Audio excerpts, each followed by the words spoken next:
J'ai mis ma vie en Jésus, il n'y a point de mal, car il est fidèle à ses promesses.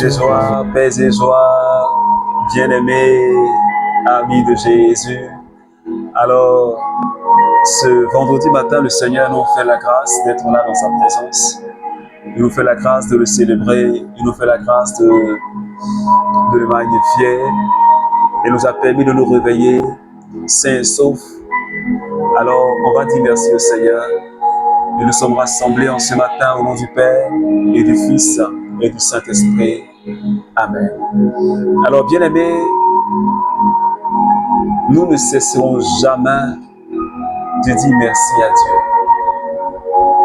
Nous n'allons jamais cesser de dire merci à Dieu pour ce qu'il fait pour nous, pour les grâces qu'il nous accorde.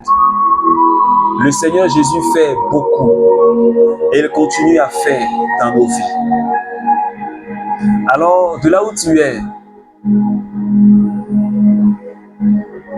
je ne sais pas comment tu t'es réveillé ce matin. Je ne sais pas dans quel état est-ce que tu es. Peut-être que pour toi, dire merci à Dieu, c'est difficile.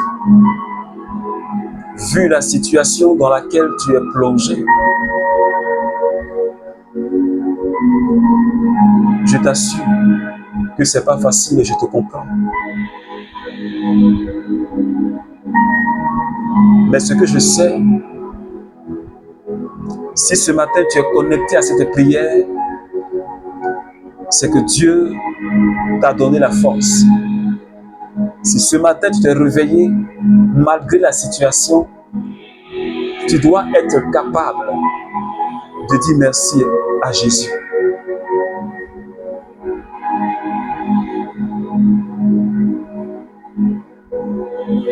Malgré cette situation,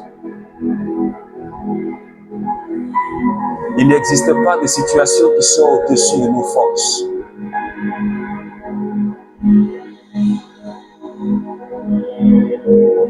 Si tu tiens encore, c'est parce que Dieu est avec toi.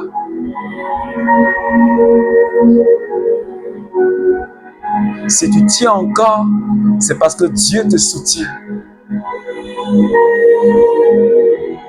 Alors je veux inviter quelqu'un ce matin, peu importe ce que tu vis, ces moments troubles, ces moments difficiles, ces moments d'angoisse,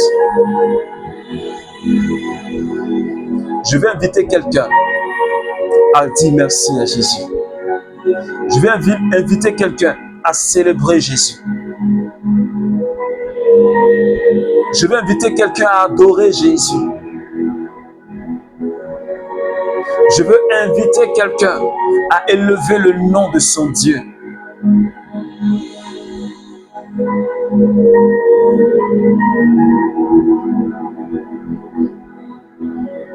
Jésus, oh Jésus,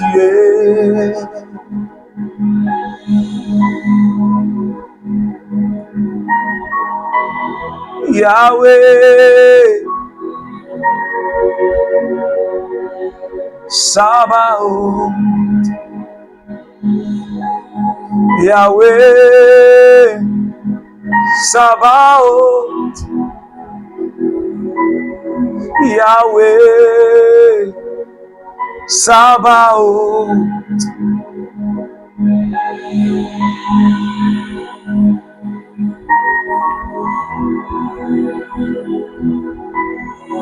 Yahweh, Sabaoth.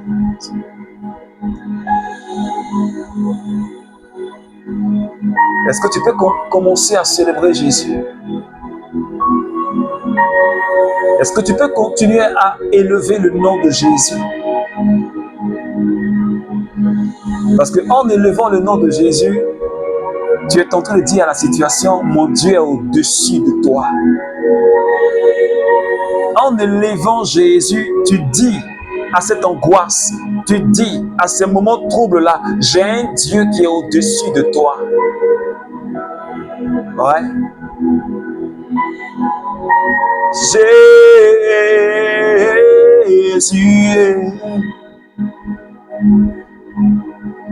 Jésus, oh Jésus, Jésus, oh Jésus, Jésus, oh Jésus, Jésus, oh Jésus, Jésus. Est-ce que tu peux continuer à élever le nom de Jésus? La bébé bossa, les brahma bro katayan de brossa, makenta labra, la kele bolo gosha la kirianta, shebe bebe ko labra talaya, le makasa la kirionto, shabe bebe ko tala, landa dadaus, la bilonto kalabraya kasaiki. Shabebelo kata, la brema loko sai kintelebro.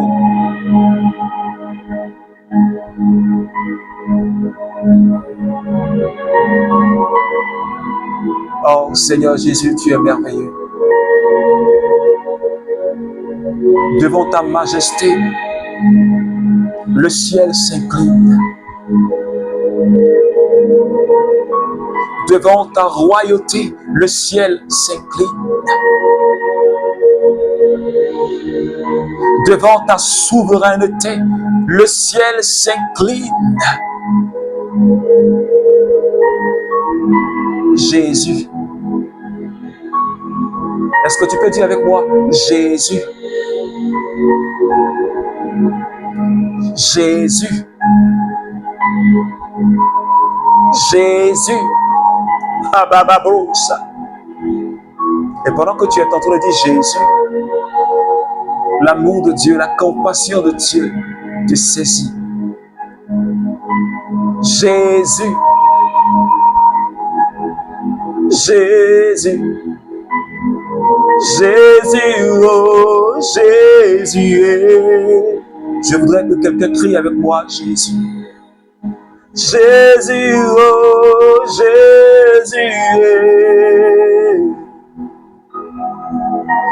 Jésus, oh Jésus. Ce cri de détresse,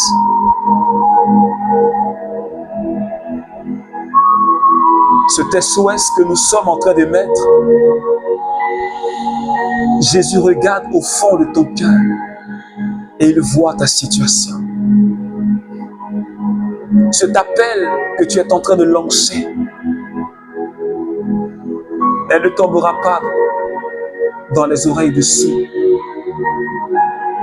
Oh Jésus, oh mon Jésus, sabe bébé kandala la yosa, le baloko sakere balanda yosa, ebre baloko sakalayande korokoro, la mima loka, la brebo sala kirianta babosa. Merci pour cette personne ce matin qui a été saisie par la compassion de Dieu, qui a été saisie par l'amour de Dieu et que Dieu est en train de consoler. Merci pour quelqu'un que tu es en train de guérir de cette blessure intérieure, cette blessure de son âme. Parce que cette situation qu'elle a vécue et qu'elle vit la blesse. Merci déjà, Esprit Saint, parce que ta présence se fait manifeste. Parce que ta présence est déjà agissante ce matin. Jésus, oh, Jésus. Jésus, Jésus.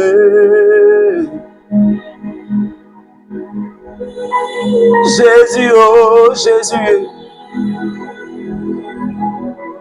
Seigneur, interviens. Interviens dans la vie de cette sœur qui se sent comme broyée par la souffrance. De sorte que son visage ne rayonne plus de joie. Cette beauté qu'elle a, la souffrance sur son visage l'a défigurée complètement. Cette personne-là qui était de teint clair est devenue, elle a noirci. Parce que broyée par cette souffrance.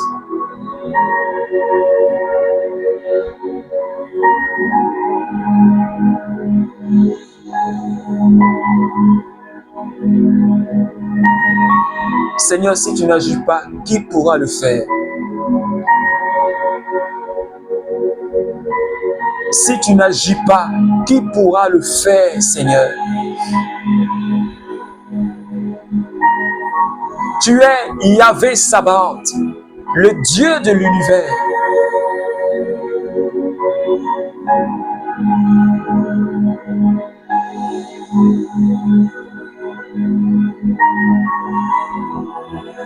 Merci de continuer à consoler cette personne, Jésus. Ce matin, merci pour ta main que tu poses sur son cœur. Merci pour ce pansement que tu es en train de lui faire. Oh, merci Seigneur. Merci Seigneur.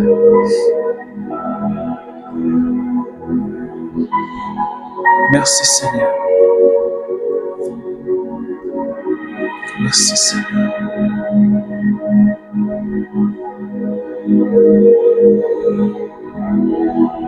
Hérode allait le faire comparaître cette nuit-là. Pierre dormait entre deux soldats, maintenu par deux chaînes, et des gardes étaient en fonction devant la porte. Mais tout à coup, l'ange du Seigneur surgit. Et le local fut inondé de lumière. L'ange réveilla Pierre et lui dit, en lui frappant le côté, « Lève-toi vite. » lui dit-il. Les chaînes se détachaient des mains de Pierre. Et l'ange de poursuivre, « Mets ta ceinture et lasse tes sandales. » Ce qu'il fit. L'ange ajouta, « Passe ton manteau et suis-moi. » Lonta kasharas. Bremalokos kantalaus kiriontasha.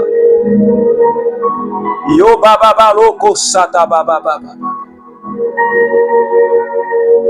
Acte chapitre 12, les versets 11 et plus.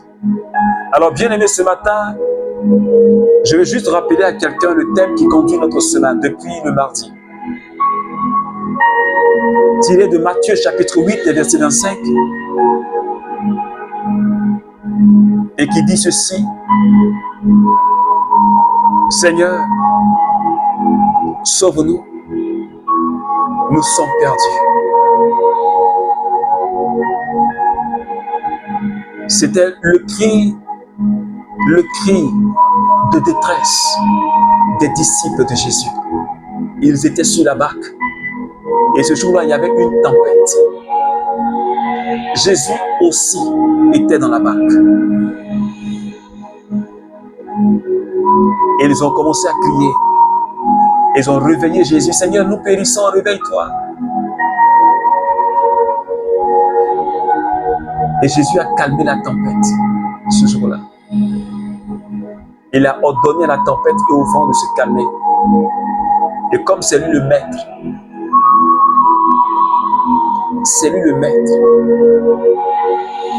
alors les vents et les tempêtes lui ont obéi de manière immédiate.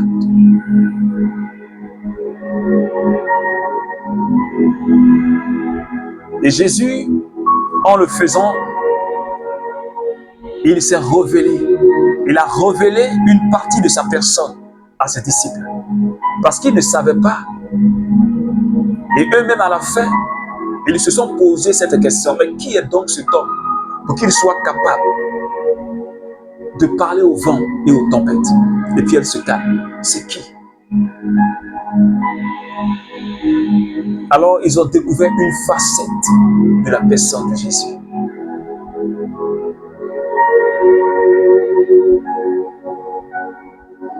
Seigneur, sauve-nous, nous bénissons. Et parfois, dans nos situations d'épreuve, Dieu veut nous enseigner comme il a enseigné les apôtres ce jour-là. Dieu passe par ces moments-là pour se révéler à nous. Ce n'est pas des moments gratuits. C'est des moments que nous devons mettre à profit et saisir l'enseignement de Dieu. Est-ce que quelqu'un me comprend ce matin? C'est des moments où nous devons chercher la face de Dieu. Ce n'est pas des moments où on doit pleurnicher. Ce n'est pas des moments où on doit récriminer contre Dieu. Ce n'est pas des moments où on doit se plaindre. La reine Esther, on a vu le premier jour ce que la reine Esther a fait. Quand elle a entendu que Haman, ce haut dignitaire du royaume, voulait supprimer le peuple de Dieu, Esther n'a pas commencé à récriminer contre Dieu. Esther n'a pas commencé à se plaindre contre Dieu. Mais elle est rentrée dans un moment d'intimité. Un moment où elle s'est humiliée devant Dieu.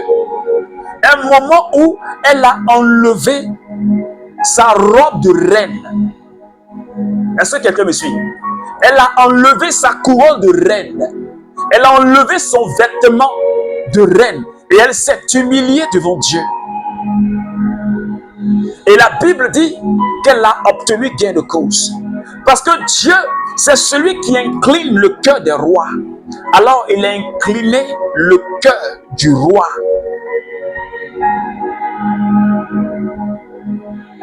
Et la situation a été renversée en sa faveur. Alléluia. Je veux dire à quelqu'un ce matin,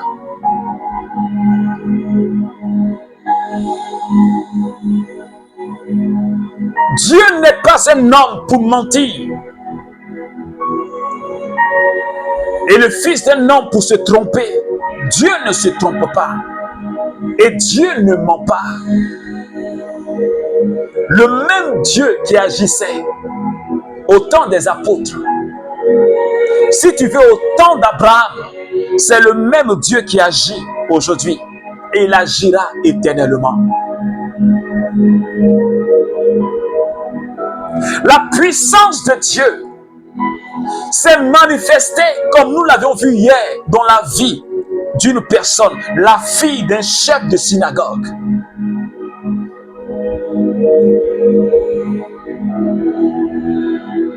Je veux dire à quelqu'un ce matin, tu te dis que Dieu est lent à agir. Tu te dis que pourquoi ta situation tarde? Pourquoi je ne vois pas la main de Dieu? Pourquoi j'ai l'impression que Dieu ne m'entend pas?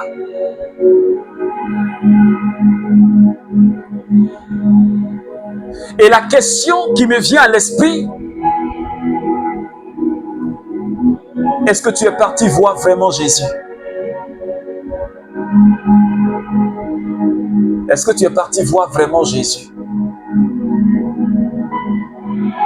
Parce que quand tu vas voir Jésus, il y a toujours une solution au problème. Ouais, ouais, oui, oui, oui, oui, oui.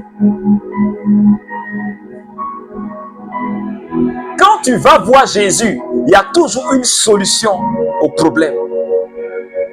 Toujours une solution. Est-ce que tu es allé voir Jésus? Si tu ne comprends pas ce que tu vis, est-ce que tu es allé voir Jésus pour lui en parler? Il sait déjà, mais est-ce que tu es allé lui parler de ça?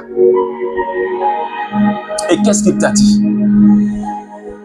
Au lieu de te plaindre tout le temps. Est-ce que cette situation où tu n'arrives pas peut-être à avoir un homme pour te marier, et que quand tu commences une relation, ça ne termine pas. Si ça a trop duré, c'est 5 mois. Est-ce que tu as demandé à Jésus pourquoi ces choses-là arrivent? Qu'est-ce qu'il t'a dit?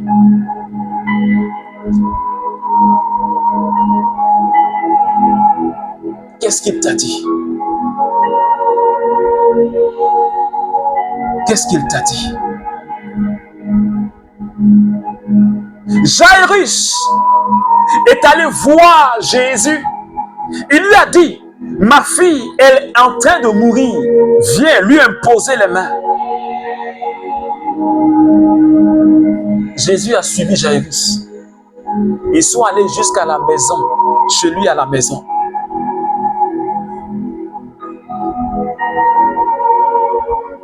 Waouh! Dieu a obéi entre griffes. Et il a suivi Jairus jusque chez lui à la maison. Wow. Et toi, tu penses que Dieu n'exauce pas. Et tu penses que Dieu n'intervient pas. Et pourtant, il a répondu à la prière de cet homme. Et pourtant, il a maintes fois répondu même à tes prières. Et ce matin, qu'est-ce qui se passe?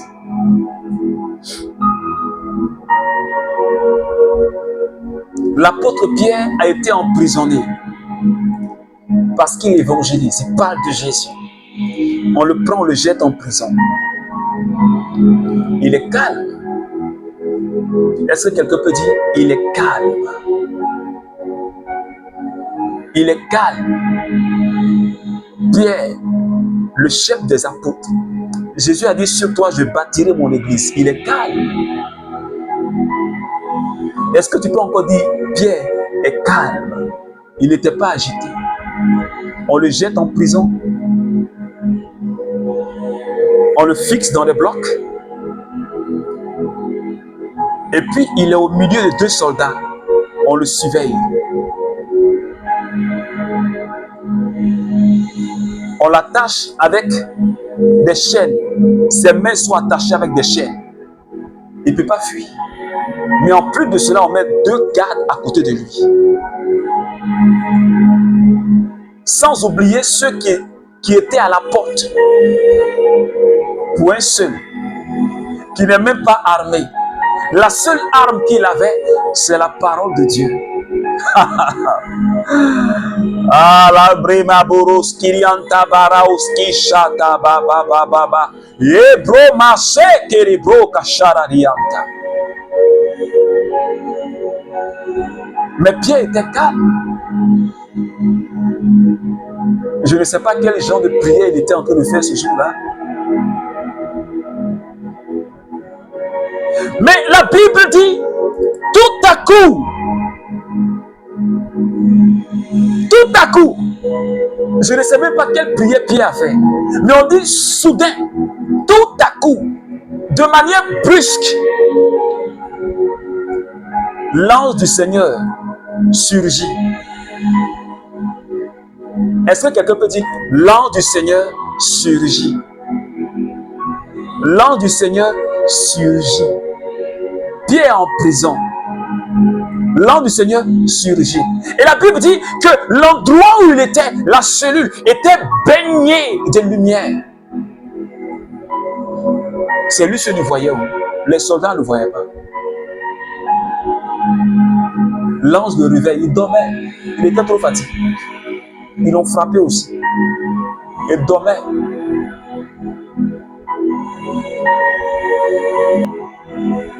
Quand il s'est levé, les chaînes qui étaient à ses bras sont tombées. Alléluia. Quand il s'est levé, les chaînes sont tombées. Et Dieu dit à quelqu'un ce matin, est-ce que tu t'es levé? Dans cette situation que tu vis là, Dieu dit, lève-toi. Est-ce que tu as obéi? Dieu dit, lève-toi. Pierre pensait que c'était un rêve. Ouais, il se frottait les yeux. C'est pas un rêve, c'est la réalité. Dieu dit, lève-toi. Malgré que tu as la chaîne aux pieds et aux bras, malgré que tu es dans cette situation, lève-toi. Je veux dire à quelqu'un ce matin, lève-toi. Parce que Pierre était peut-être découragé. Peut-être que tu es découragé. Tu es abattu. Au point où tu es fatigué. Mais Dieu dit, réveille-toi. Réveille-toi. Pierre s'est réveillé. Il s'est levé. Les chaînes sont tombées. Pierre s'est réveillé. Il s'est mis debout. Les chaînes sont tombées. Pierre s'est réveillé. Il s'est levé. Il s'est mis debout. Les chaînes sont tombées. Je dis à quelqu'un, réveille-toi. Parce que ce n'est pas le temps de dormir. Réveille-toi. Parce que cette situation-là, elle ne va pas te tuer. Réveille-toi. Révolte-toi. Réveille-toi. Mets-toi debout. Mets-toi debout dans la prière. Mets-toi debout dans la prière. Les chaînes tomberont. Les chaînes tomberont. La situation va se renverser en ta faveur. La situation va changer. Et c'est ce qui est arrivé. Les chaînes sont tombées. Et l'ange dit à Pierre, il faut mettre tes sandales.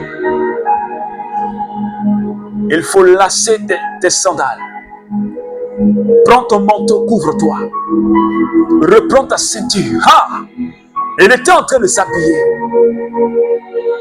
Il était en train de se revêtir de ce qu'on lui avait enlevé. Il était en train de se rhabiller, de se ranimer. Il a remis tous ses vêtements. Il a remis la ceinture de la justice. Il a remis le bouclier de la foi.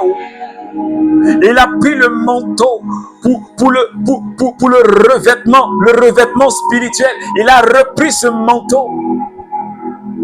Il a repris le manteau de l'autorité sur la situation qu'il vivait. Il a repris le manteau.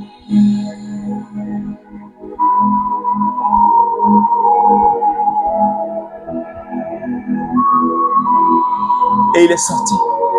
C'est quand il est arrivé dehors, il s'est rendu compte que ce n'est pas un rêve. Alors, je veux dire à quelqu'un, ce matin, tu vois avec moi comment Dieu ne veut même pas que son serviteur, qu'il a choisi comme toi, son serviteur qui fait partie de la race choisie du sacerdoce royal, il ne veut pas que son serviteur, sur qui le nom de Jésus a été invoqué, il ne veut même pas que son serviteur soit dans cette prison. Mais pourquoi Dieu va vouloir que toi, tu sois dans cette situation? Pourquoi? Pourquoi Dieu va vouloir que tu demeures dans cette situation? Pourquoi? De la même manière que Dieu a envoyé, c'est-à-dire que son ange en mission auprès de Pierre, c'est de cette même manière que Dieu envoie son ange auprès de toi. Oui, bien sûr. Dieu envoie son ange auprès de toi pour te délivrer de cette situation. Tu te souviens bien de l'histoire de Tobie et de Sarah, quand Dieu a envoyé l'ange Raphaël.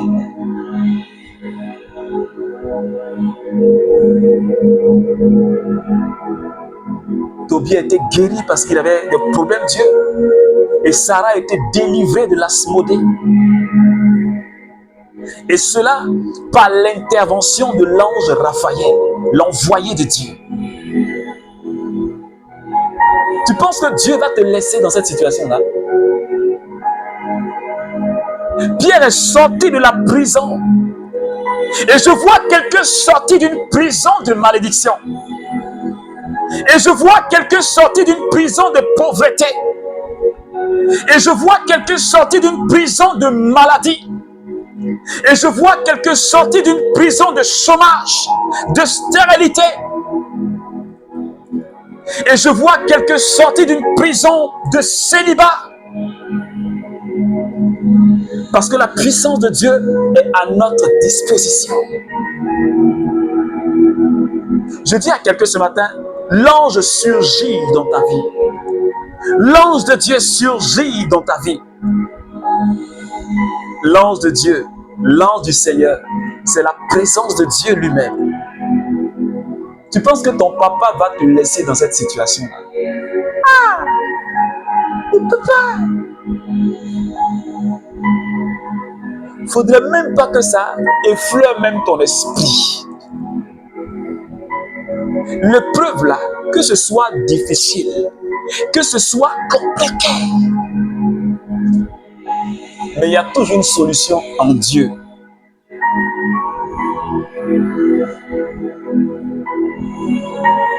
Oh Yahweh, Sabaoth.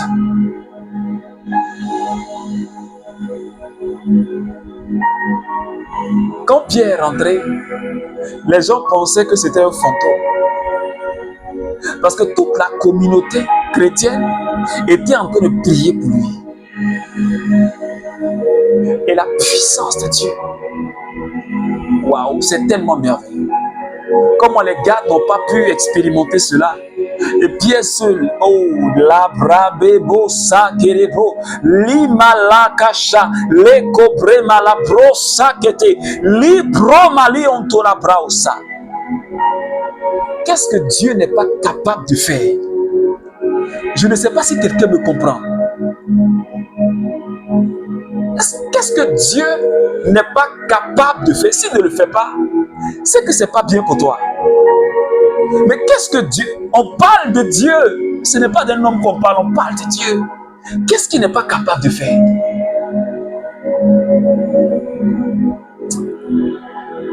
Alléluia. Nous allons prier le Seigneur ce matin.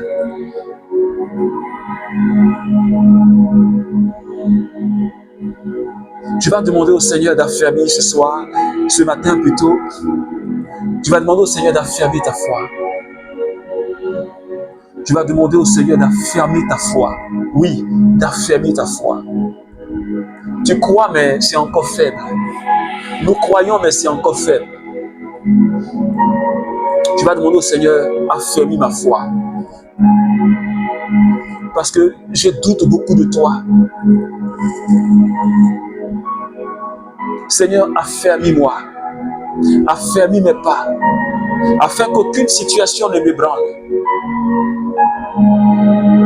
Seigneur, donne-moi le courage. Le courage que tu as eu sur le chemin de Golgotha. Malgré tes chutes, mais tu te relevais. Je prie pour quelqu'un ce matin, pour un frère du renouveau et pour toutes ces personnes qui prient avec moi. Je prie pour toutes ces personnes qui vivent des moments difficiles. Seigneur, je demande à ce que tu interviennes dans leur vie. Souviens-toi de tous mes frères et sœurs de l'île Maurice. toutes ces personnes là-bas qui vivent des situations difficiles, que ce soit dans leur foyer, que ce soit au travail. Seigneur, interviens. Que ton ange surgisse dans leur vie, que ta présence se manifeste dans leur vie, afin que la situation change en leur faveur. J'implore ta grâce pour toutes ces personnes qui ce matin sont connectées à ta présence. Jette ton regard de miséricorde. Jette ton regard d'amour, Seigneur, et viens au secours de notre foi, afin que rien ne nous ébranle. Merci Jésus. Merci Seigneur. Alors, bien-aimé, j'ai été vraiment dans la joie du Seigneur de passer ce petit moment avec toi. Je t'invite à partager ce temps de prière. Partage, n'oublie pas, n'oublie jamais, n'oublie jamais. Il faut partager à au moins une personne. Ça peut aider quelqu'un, ça peut fortifier la foi de quelqu'un. Alors, je te souhaite de passer un excellent week-end, parce que d'ici, nous allons nous voir la semaine prochaine. Que Dieu bénisse ton week-end, que Dieu veille sur toi, et puis rendez-vous le lundi prochain avec la grâce de Dieu. Alors, shalom à toi, et n'oublie pas, Dieu exauce tes prières, et il te donne ce qui est bon. Au nom du Père, et du Fils, et du Saint-Esprit. Amen. You reign, Jesus forever.